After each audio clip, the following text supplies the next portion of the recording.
Olá, você que é novo aqui no meu canal, meu nome é Jo Parente, sou filha temporã, neta, mas sobretudo uma super apreciadora do grupo 50 Mais. E é sobre isso que eu gostaria de falar com vocês hoje. Hoje o nosso tema vai ser sobre comunicação. E comunicação em várias dimensões, e vai ser um tema sempre recorrente aqui.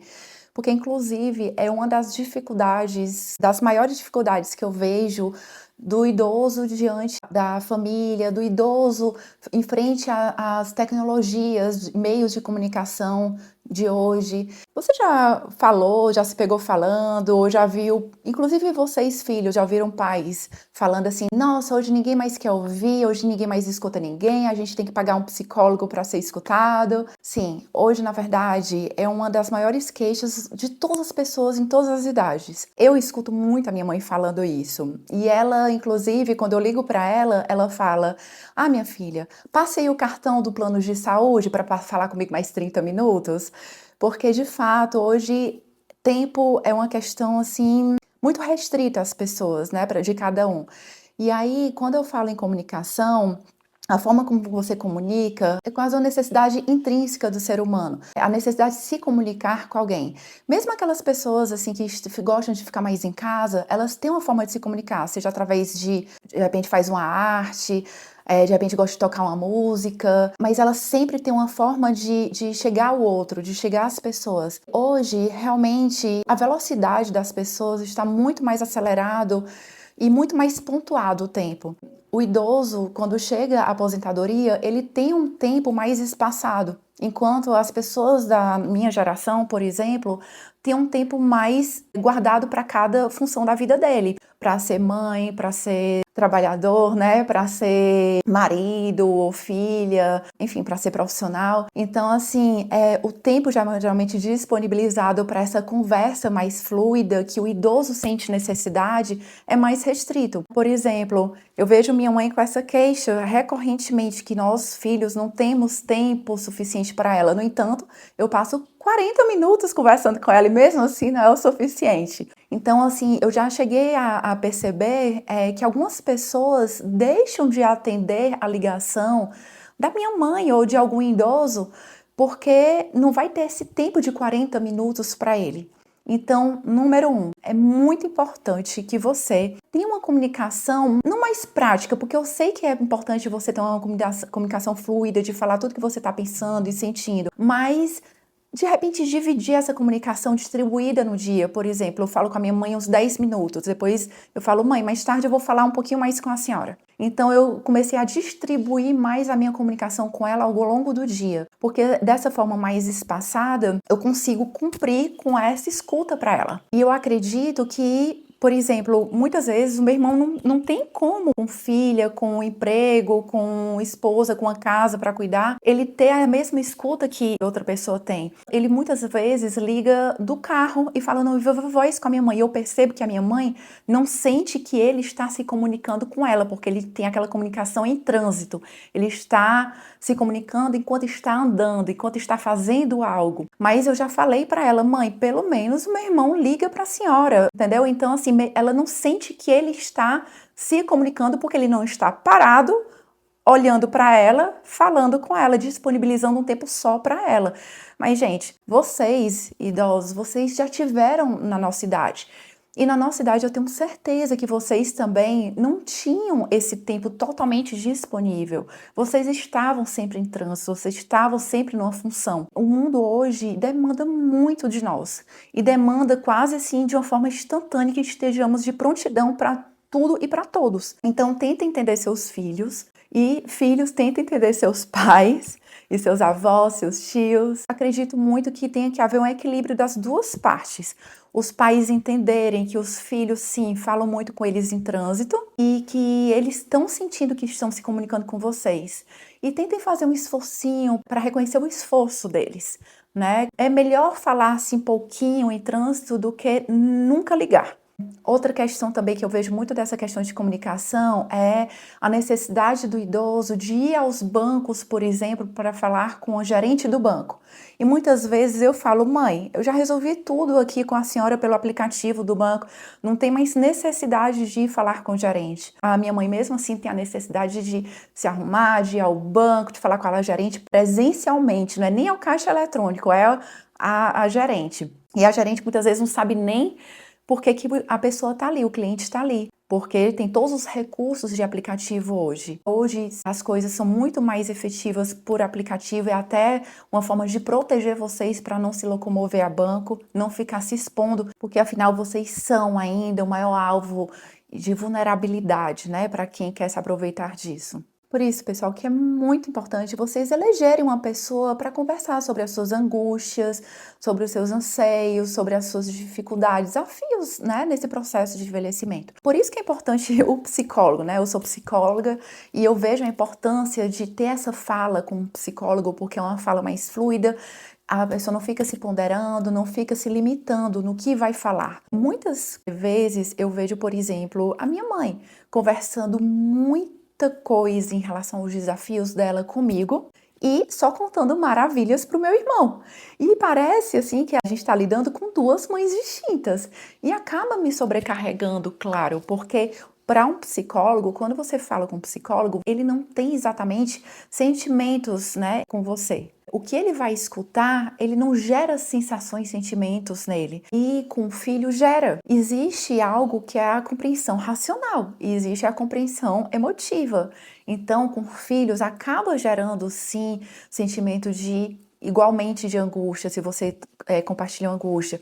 Ou então gera um sentimento de medo de como é que vai ser para lidar com essa nova situação que ele nunca teve que lidar antes. Então é muito importante que você eleja uma pessoa, não só um amigo, uma sobrinha, um filho, ou mesmo a sua mãe, de repente um psicólogo, um profissional, para ter essa fala fluida e você compartilhar suas dificuldades, desafios. E é importante também que você, ao mesmo tempo, se você não tiver, tenham seus filhos, que você compartilhe dificuldades, desafios da saúde, de algumas limitações físicas ou mesmo emocionais que estão acontecendo, mas ao mesmo tempo compartilhe também alegrias, porque assim, não sobrecarrega o seu filho, sua filha nesse aspecto, e o filho, a filha gosta de ver você bem, gosta de lembrar o quanto a mãe e o pai deles é ativo, era forte, corajoso. Então, assim, nenhum filho gosta de ver pai e mãe vulnerável. Não se apresente tão vulnerável para eles. Faça um pequeno esforço, assim, de compartilhar essa vulnerabilidade com um médico, um profissional, como um psicólogo, e compartilhar notícias boas com os filhos. Então, é por isso que aqui na plataforma, né, na comunidade Segunda Chance, eu quero muito trazer vocês nesse meu movimento de viagens, de saídas, e fazer ponte entre esse mundo bonito, grande, cheio de possibilidades e vocês. Hoje as notícias veiculam assim muita ansiedade, muita tragédia e então gera insônia, não consegue muito dormir, né, com tanta facilidade como antes, ou gera uma certa tensão muscular, acorda com dores e não entende muito por quê, mas porque você absorveu uma série de notícias ansiogênicas ao longo do seu dia. Então, como dizia o meu sogro, antes de falecer, né, ele costumava dizer que ele era garimpeiro de boas notícias.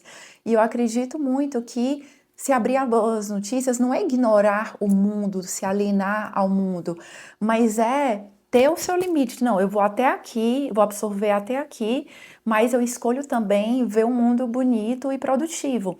E por isso que eu e meu marido, nós viajamos muito, pegamos muito carro e estrada para ver esse mundo bonito e nem parece o mesmo mundo do qual a notícia está falando. Outro aspecto também que eu gostaria de falar com vocês sobre a comunicação é uma coisa que eu tenho observado muito na minha relação, por exemplo, com a minha mãe e no acesso, né?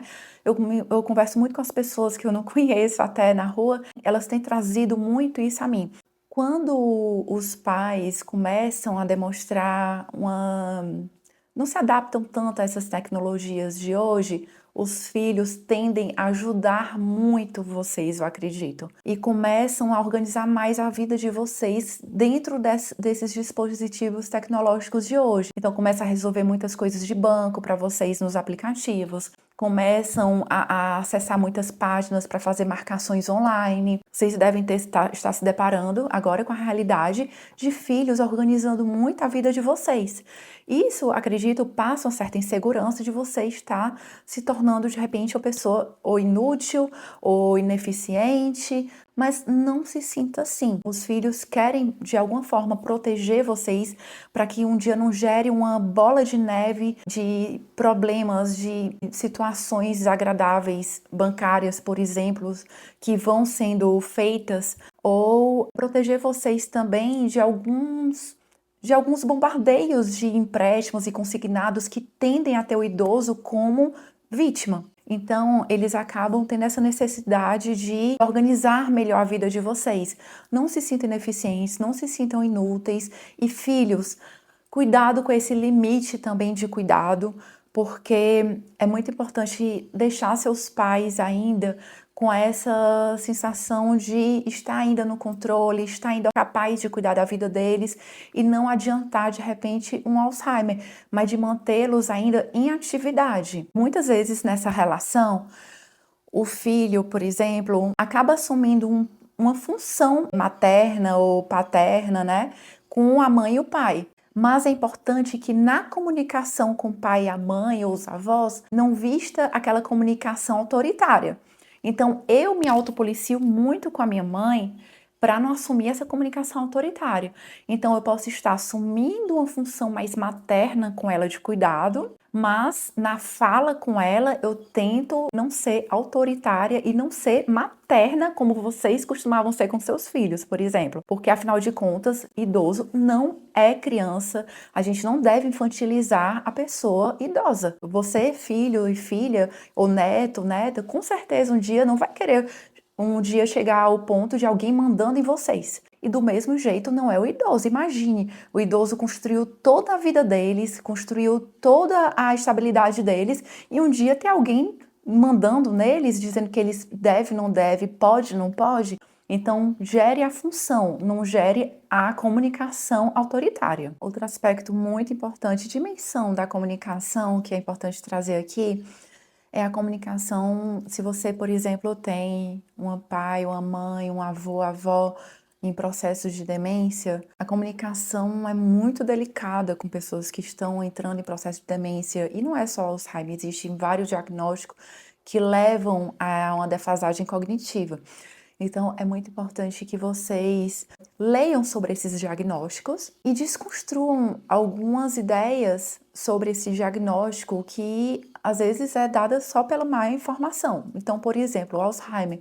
O Alzheimer não é só perda de memória, como muitos acreditam. O Alzheimer tem uma atrofia muscular, a pessoa deixa de deglutir, de comer como antes, a pessoa começa a assumir uma postura de feto. Existe uma série de perdas, o reflexo no olhar começa a não abrir e fechar tão bem, começa a não fazer suas necessidades como antes, porque não tem mais o controle, né, do esfíncter, por exemplo.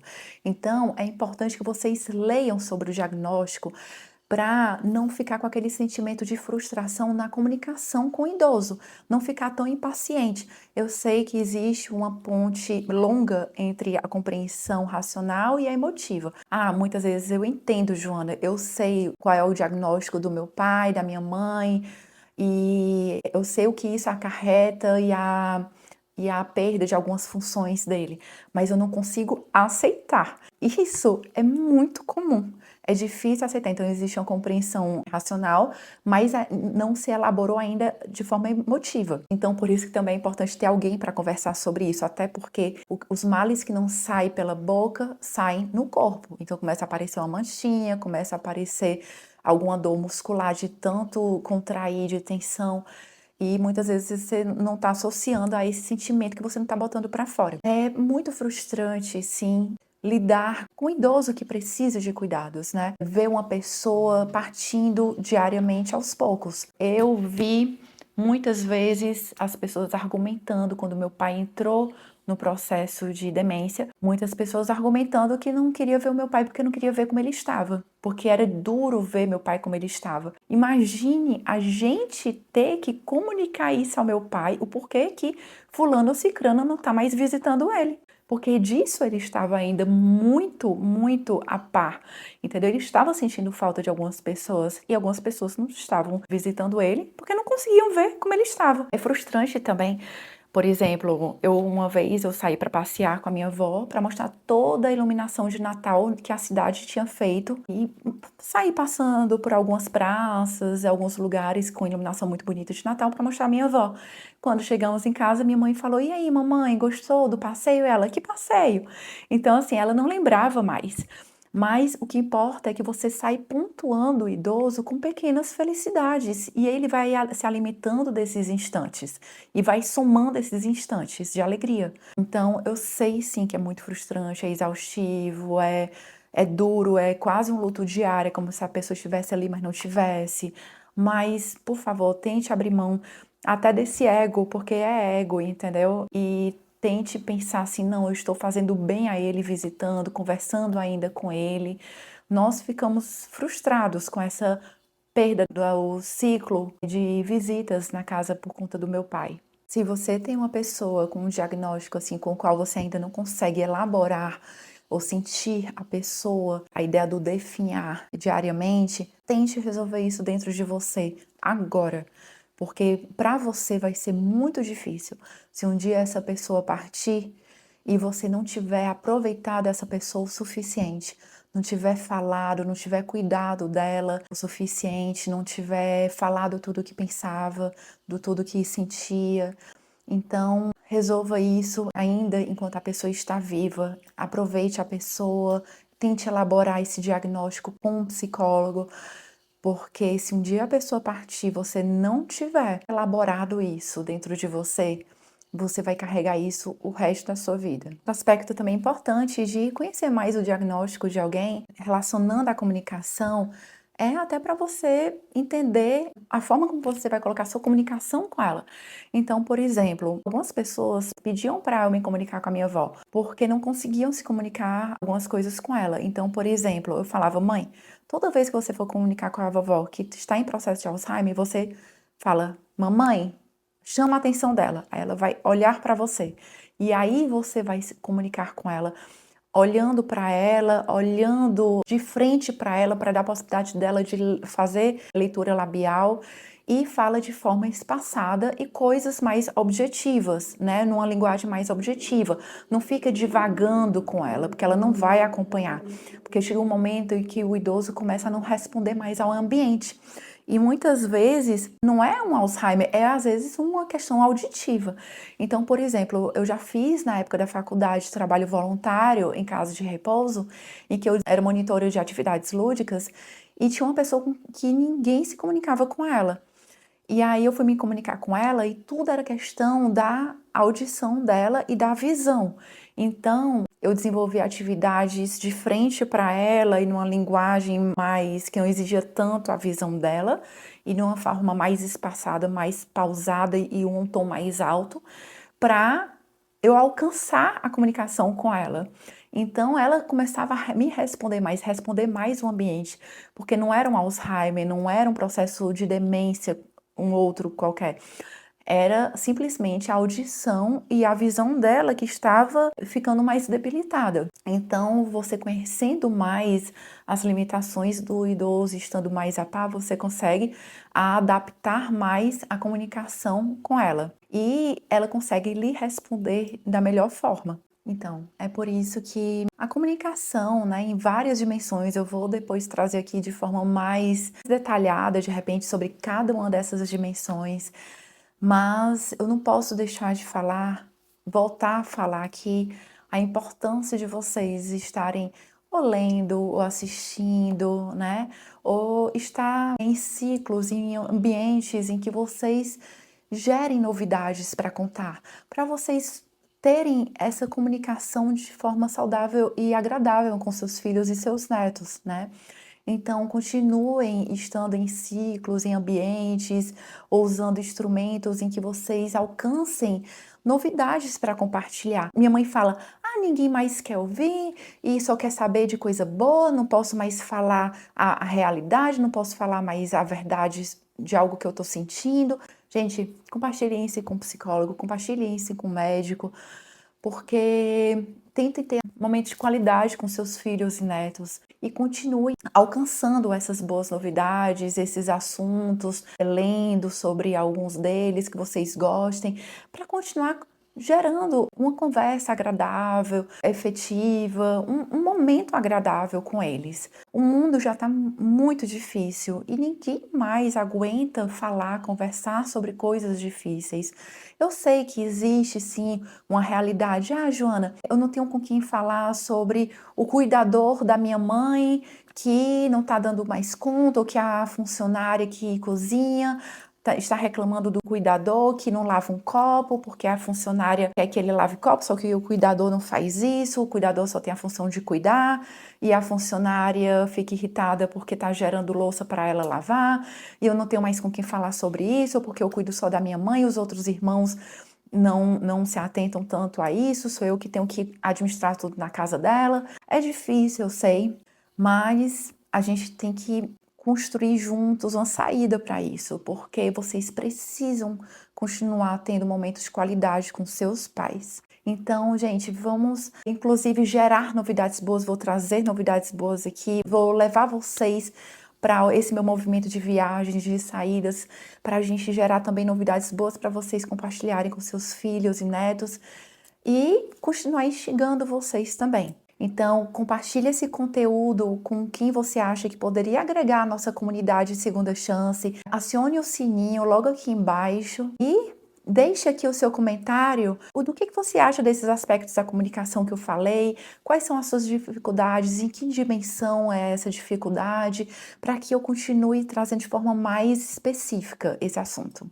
E não esqueça de se inscrever no canal, além de deixar o seu like, né, que é aquele sinalzinho da mãozinha assim para cima, e compartilhar esse conteúdo, porque a gente precisa criar nossa comunidade de Segunda Chance. E quanto mais a gente tiver membros para essa comunidade e tiver mais relatos, mais experiências, mais ainda a gente vai conseguir falar sobre ela.